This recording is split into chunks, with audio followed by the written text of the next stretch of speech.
Hello everyone, and I hope you guys are doing great. I have been playing to this game called Cyberknight Flashpoint for about 500 hours during early access. It just came out in full release on Steam, and I thought that since it's the kind of game I've already played and displayed on my channel, I would like to quickly go through 20 tips that I would like to share with you about this hidden gem of a game, according to me. This game is being made by the Trese Brothers, which is an indie studio. I already played Star Trader Frontiers. I have a run on maximum custom difficulty on that channel, and I thought that this new installment from this studio is definitely worth sharing. Hence, those advanced tips that I'm about to share with you guys. This game is kind of a mix between XCOM, Invisible, and in the cyberpunk lore, obviously, and kind of smells like Metal Gear Solid to some extent. There is infiltration and stealth. So yes, that's the kind of mix I felt when I played this game. It has a strategy layer, tactical layer, and it has a lot of roster management. So nice single player campaign. And so, like, quick disclaimer first, although I have roughly 500 hours of gameplay, that doesn't mean I know the game in and out perfectly. So please take these tips with a grain of salt. And next disclaimer is Trese Brothers tend to provide a lot of free content once a game has been fully released. So those tips might be worth more or less depending on when you see this video. So they tend to provide new content and do some balance adjustments. So here it is at the moment, and things might evolve in a good or bad way depending on what I'm about to say. And let's jump right into it. Alright. So the first tip here is a very strategic one. Time plays for you while your team power level plays against you. What do I mean by that? When time goes by, your mercenaries will heal, your hit level will decrease, which is something that you want, obviously. Your mercenaries' stress can go down thanks to the Simstream detox. And so overall, time plays for you. There is no maintenance cost for your base, for your safe house. There is no monthly wages to pay to your mercenaries. So if you don't do anything and let just time goes by, things are going to get better, with a slight exception of some contacts that might be slightly angry at you because you don't take the missions they suggest to you. So you can skip those missions, but they will be slightly in disagreement with you. However, should you take some more missions, and should you take all of the missions that are thrown at you, your team power level will increase should you succeed or fail the missions. Each mission will provide different team power level, depending on your team power level when you accepted the mission first, and then depending if it's a story mission, so a big structural one, a standard random mission, or a solo hack mission. And the ratios are 2, 1, and 0.25 at the moment, if I'm not mistaken, and they might evolve at the, in the future. They were at, I believe, 2, 1, and 0.4 at some point. But now they are 2, 1, and 0.25. So make sure you don't fall behind the difficulty curve, because the more team power level you'll get, the more difficult the missions will be. So make sure that every mission you take is not that risky, depending on your roster, and that your the reward you get from them, either experience or loot, is worth it. So there is no do club mechanism in that game, so make sure money-wise, loot-wise, and XP-wise, everything you do, everything you achieve is worth it, so that the team power level does not increase too fast for your bank account. So this first tip leads us to the natural second one, being do not have a too big roster. A roster of 8 mercs is something I find to be some kind of a sweet spot. The reason behind this tip is that at the end of every mission, you will have to pay your roster by an average wage, which is 3% per merc. So the more mercs you have, the more money from the mission that will be spent on your roster. So you want to make sure that no one stays idle too long, and you also want to have a big enough roster to tackle every mission and every legwork you will find and that you will want to really do. So that sweet spot is, according to me so far, to be around 8 mercs. It depends on your playstyle, it depends on many things, but to me I find it to be around 8. And that's my second tip. This second tip leads us to the natural third one, is having a very good hacker is an absolute must. The reason behind this is that a lot of rewards from missions come from having someone being able to tackle the Matrix virtual world and get every reward from it. In early access, the only way to do this was to have someone from the hacker class, and having a good one was absolutely mandatory, especially on high difficulty. And then my point was to have at least one hacker, possibly 2 hackers in your roster to tackle those issues and have maximum reward from any mission you handle. First tip is in line with the 3 previous ones, which is to make sure you have very few, very good, maxed out contacts. Having few contacts, make sure that all the missions you get are from a few number of contacts, so that they will be leveled up pretty quickly. And you need to make sure that you can get every type of contact, every type of service at high level if possible, from at least one person, especially someone able to sell you some high-level cyberdecks and high-level programs or utility programs like this contact, for instance. And so those contacts for programs and cyberdecks for your hacker, notably in the case of my third tip. And so yes, that will ease your playthrough a lot. The fifth tip here is that the game will quickly hint you at being either loud or use stealth and be silent during most missions, but you can be anything in between, and especially you can be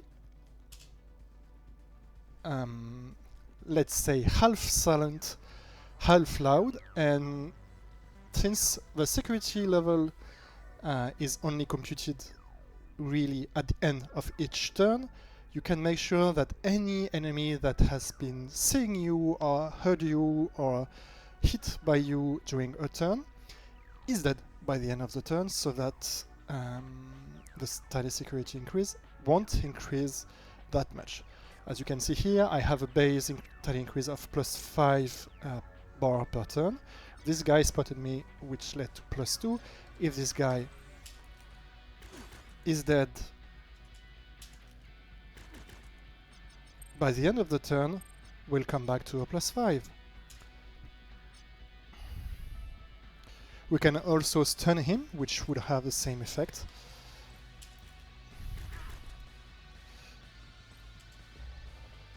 But if he's dead by the end of the turn,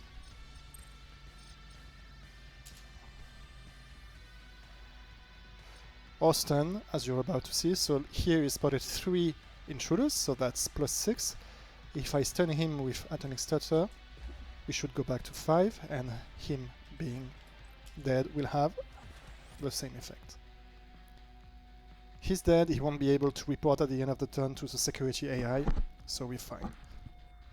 So that was tip number 5.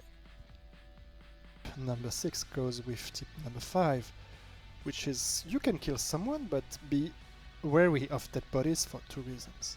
First, other mercenaries, other enemies, sorry, can spot the dead body and trigger some nasty sec escalation, which is not something you want.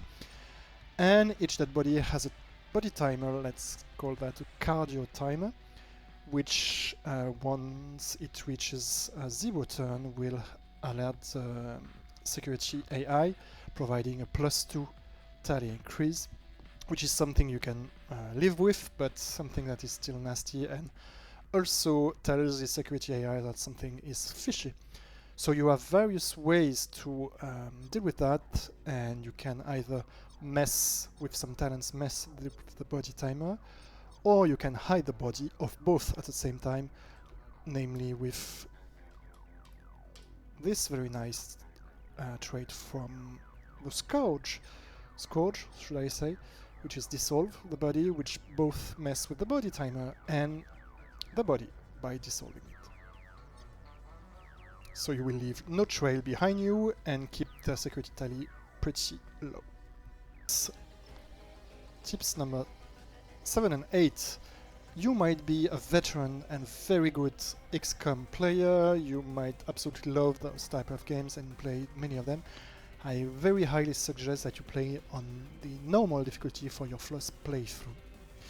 And because this game has many mechanics that are quite unique in my humble opinion. So normal is, I think, a very nice sweet spot you should taste first, so that your power level does not increase too quickly or starts too high, and so that you can get used to this game for the first place. Which brings me to the tip number 8. Should you want to play on Chrome or above difficulty, I very, very highly suggest you do not take any full combat, full loud mission early on. You will need to make sure your mercs are leveled up a little first, and you want to make sure that you have some better gear to tackle those very hard missions, because enemies will be incredibly strong and incredibly sturdy early on. As you can see on the right, you have +3 base power level, and the power level boost enemies get in addition to that is multiplied by 1.3, plus in addition to have some HP buffs.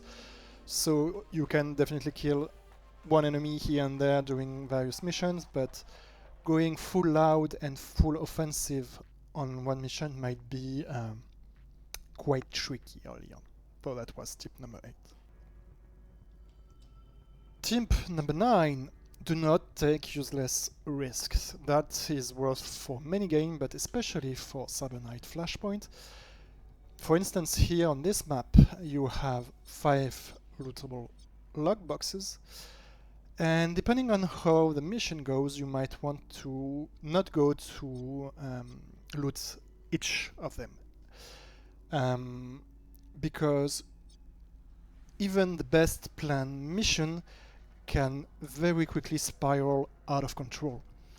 And once it spirals out of control, things can get pretty nasty. You can get some reinforcements spawning everywhere on the map, and mercs can very quickly die. So do not take useless risks. Plan ahead, and should things start to go south, do not hesitate to retreat or very quickly end your mission without getting any optional loot.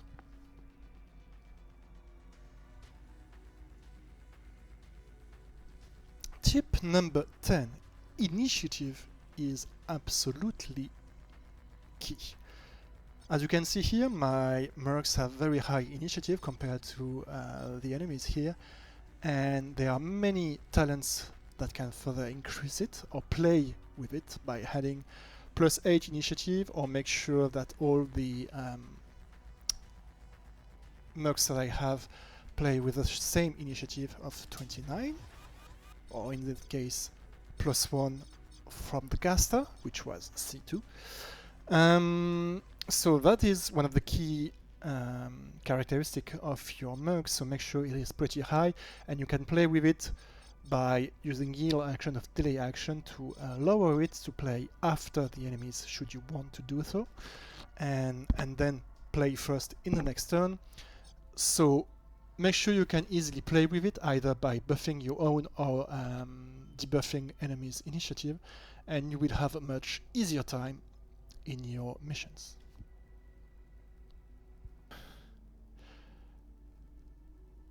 Tip number 11. Alongside initiative, you have action point AP and MP movement point, which are a very nice currency in this game. Should you have more MP or AP, you will obviously be able to achieve more in a turn. So any talent that can increase those stats are very welcome. You have Tactical Surge for your Cyber Knight, which once maxed out will increase your AP by +2 and your MP by +1. And you notably also have, for instance, Coordinate Charge that can increase your movement and your move speed, which makes that every action of movement point spent in that case will also be multiplied by 1.2 in terms of distance.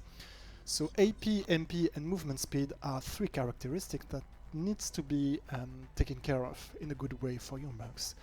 Obviously the same applies to your enemies. Should it be debuffed, that's in your advantage. And yeah, check for every possible way, either via consumables, talents or leverage, to increase those characteristics for your mercs, and you will see that you will have a much easier time for your missions.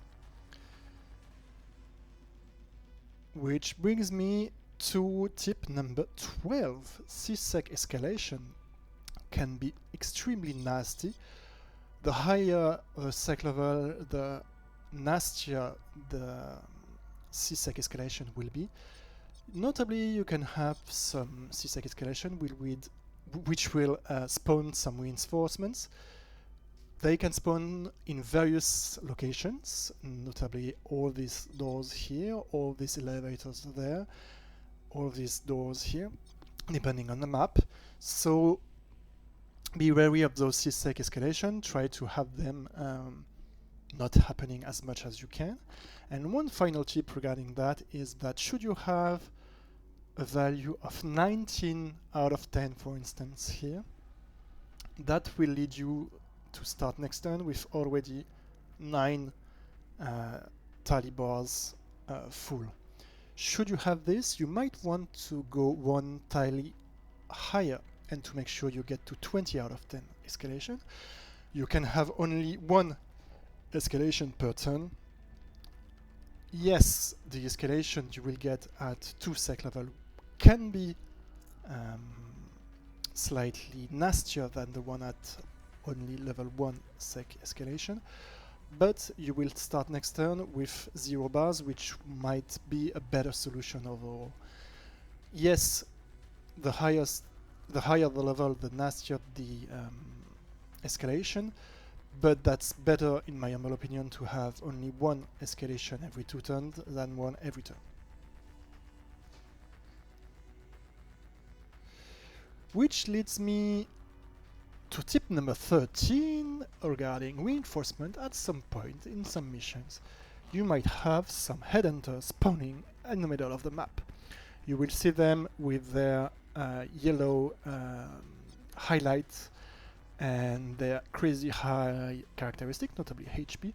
They can spawn anywhere on the map, through some doors or elevators once again, and this guy will know exactly where you are. They will want to deal with you ASAP. They will rush across the map up to you, going through everybody else. And it is worth noting that those headhunters are extremely hard to kill.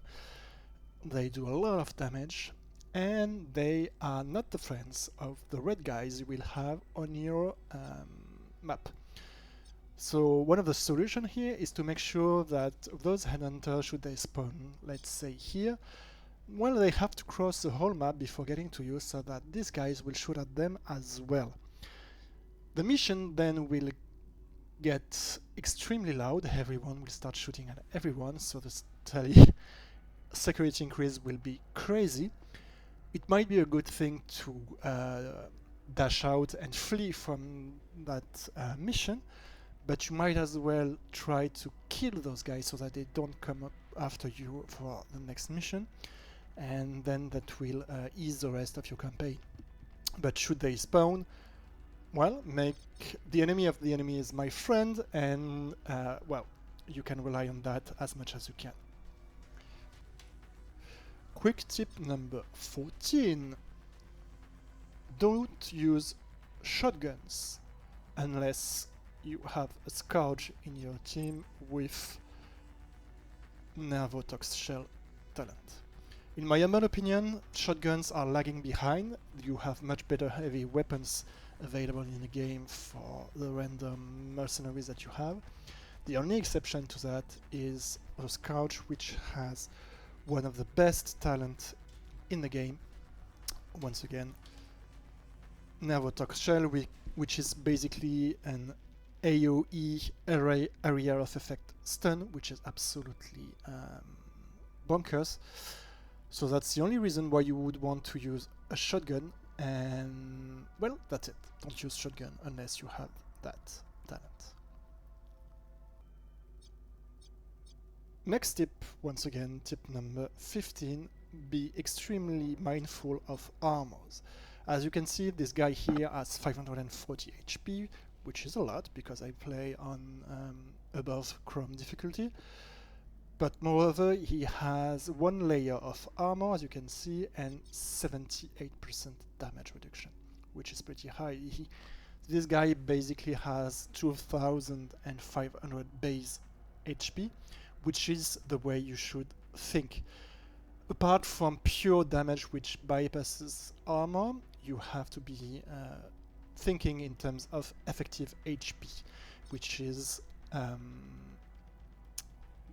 the HP the guy has divided by 1 minus its damage reduction.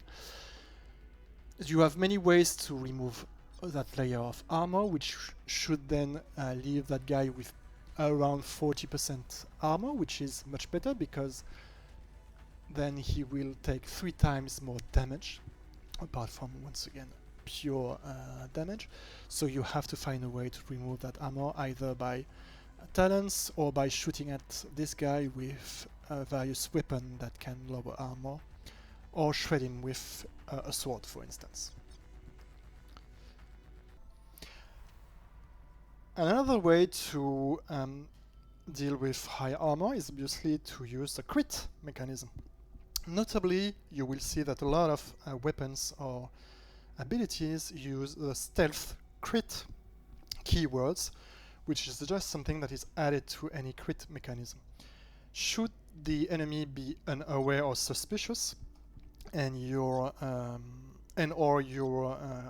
mercenaries be hidden, you will have some stealth crit buff happening in the calculation, which will further increase both the odds and sometimes as well the damage multiplier for the damage. So try to use this as much as possible, and consider that sometimes the damage multiplier can go as high as ×3, maybe even ×4, and the crit mechanism in this game is something you should heavily rely on to very quickly kill the enemies.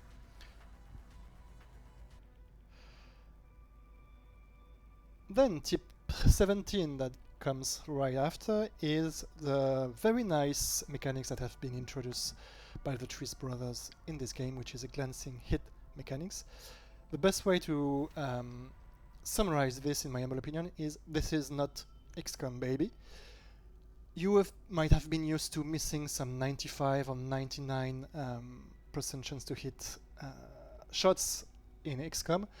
This does not happen in this game. Not that they fudge with the RNG system here, but every weapon has glancing hit mechanics. As you can see here, I have 77% chance to hit that guy.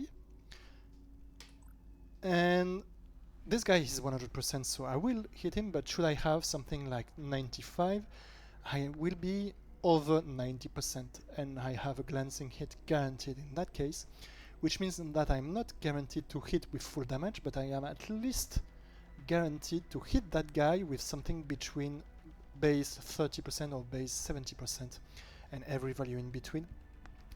And so should that guy have just a few HP left, I can make sure he will die next turn.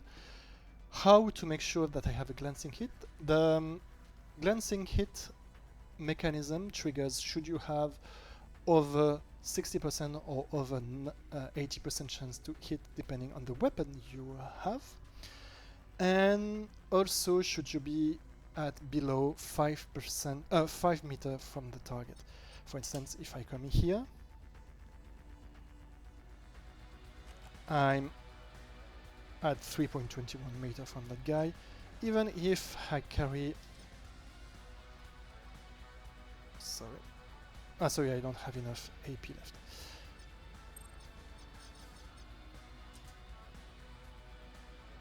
Even if I'm too close from that guy and have something like 22% chance to hit, my glancing hit is guaranteed because I am very close to him, below 5 meters. In that case, the lower the base chance to hit is, the closer to a base 30% chance, 30% damage you're likely to have. If you are at something like 79% chance to hit, you're almost guaranteed to do 70% damage, which is much better. So yeah, any sword in close combat mechanism will have a glancing hit. Weapons as well, and high percent chance to hit as well. So this is very nice. This lowers the very bad and just RNG streak you might have experienced in XCOM, and is a very clever way, in my opinion, to deal with that and still make sure that you will do at least some damage to various enemies.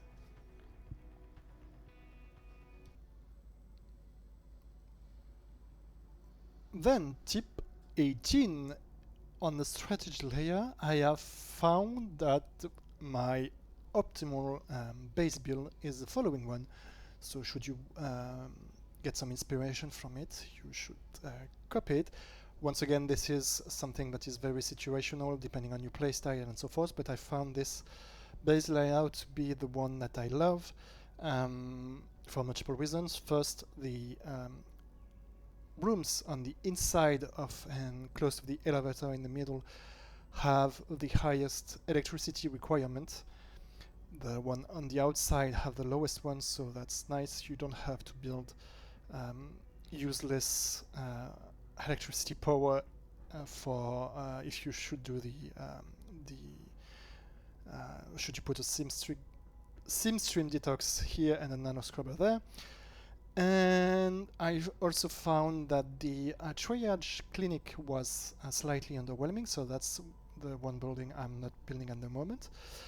And please be aware that there might be more than 9 rooms further down the road, should the Trese Brothers add some room to the possible rooms that could be built. So yes, that's my layout, which is clearly not the best one per se, because it depends on the way you want to build things, but and your play style, obviously. But that's something you could get some inspiration from and make your own starting from there. And should you have any question about that, please let me know in the comments. Then tip number 19, which attributes are the best? in my humble opinion, it obviously depends on the mercs, but roughly speaking, reaction is by far the best attribute in the game because it relates to the two best characteristic a mercs can have, which are initiative and movement speed. So the higher the reaction value, the higher your base initiative will be and your movement speed will be. And since most of the missions tend to be I have to go from point A to point B and then point B to point C, having those high are nice, and initiative is best, as you understood earlier, for being able to play either first or last, depending on what you want. So reaction comes first. Very quickly behind you, I think you have tech, which is good for crit builds as well as good for hackers because it helps with virtual management. You have more matrix action point and you have better protection for your cyberdex. So that's definitely something you want for every class, and especially for hackers, probably for hackers above reaction. Then strength is pretty good for every melee character, obviously, and as well for any damage dealers because it reduces recall generation should you want to use your guns a lot, especially on full auto mode. So strength comes third, I would say, and finally will, which is kind of meh at the moment. It is nice, it increases a few statistics, but that should come last. So do not hesitate to dive as many points as you can in reaction and tech, in my humble opinion. While creating your Cyber Knight at the start, except if you want to have a melee Cyber Knight, strength can be quite good as well for extra damage. And that's it. And finally, tip number 20, which is a very small one, but still nice to have, since you want to make sure you get the maximum value of each of your movement point or action point. Be aware that you do not have to be stuck to the lootable lockbox to extract its content. There is some tolerance as to how close you have to be to the loot box to extract its content. As you can see here, I still have 3 AP left instead of 2. If I move there, I am still able to double click on the loot box and save 1 AP and to extract what's inside. That's a very quick one. I intended to also give some tips as to what are the best talents and some overall mercs builds, but I intend to do another video about that, and so that was my 20th and last small tip. So those were my humble 20 tips for you guys. I hope you enjoyed that video format. I hope you learned some things. Obviously, some of you might be very advanced Cyber Knights, Flashpoint players, but I thought that was worth sharing with new players so that I can grasp and get better at this very, very nice game. Should you have any comment, please let me know. I would be happy to extend that list with any suggestion or contradiction.